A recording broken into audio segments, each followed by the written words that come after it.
kuna wacan daawada meel walbo aad joogto waxaad ku soo dhawaataa janaal kale waaye filmis oo hadaana kale kuu soo gudbiya warbixinadii ugu dambeeyay ee la xiriira arrimaha Bollywoodka.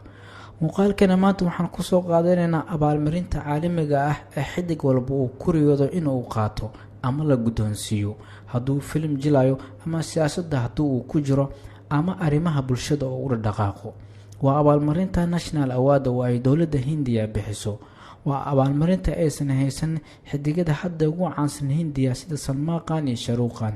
xitaa Shah Rukh Khan waxaa laga hayaa hadal ah in filmada uu ka fadhiisanayo hadduu uu ku guuleysto National Award. haddaba warbixintana maanta waxaan ku soo qaadanaynaa xidigada ugu badan ee haysta abaalmarinta National Award, qaybta actor-ka ugu wanaagsan ama actor-ada ugu wanaagsan. Shabana Azmi waxay ka soo jeedaa qoys xirfadlayaal film ah, waxayna xirfadeeda ka soo bilowday Baral Cinema. sanadaha 70-meeyadii iyo 80-meeyadii waxay 5 jeer ku guuleystay abaalmarinta National Award oo ay siyaabo kala duwan ay u heshay. qofka labaadna waa Mohanlal, waa xidig dhameystiran caan ka ah koonfurta Hindiya. wuxuu sameeyay 340 film wuxuuna haystaa 5 jeer abaalmarinta National Award.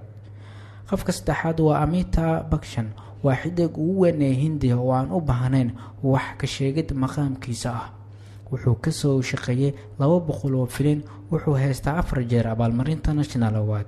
qofka afraad waa Kamal Hassan, waa xidig ugu wanaagsanaa ee noqda jilaa, heesaa iyo director. wuxuu 60 sano ka soo shaqeynayay film jilista wuxuuna abaalmarintan helay 3 jeer. Kangana Ranaut waa atirashada ugu waqtiga gaaban ee xidig sarana ku noqotay, waxayna nala wadaagtay halgankeedii adkaa laakiin waxay ku ilowday xidignimadeeda National Award oo ay ku guuleysatay 3 jeer. Mithun Chakraborty, qofka lixaad, waa mid ka mid ah xidigada ugu caansan Bollywoodka.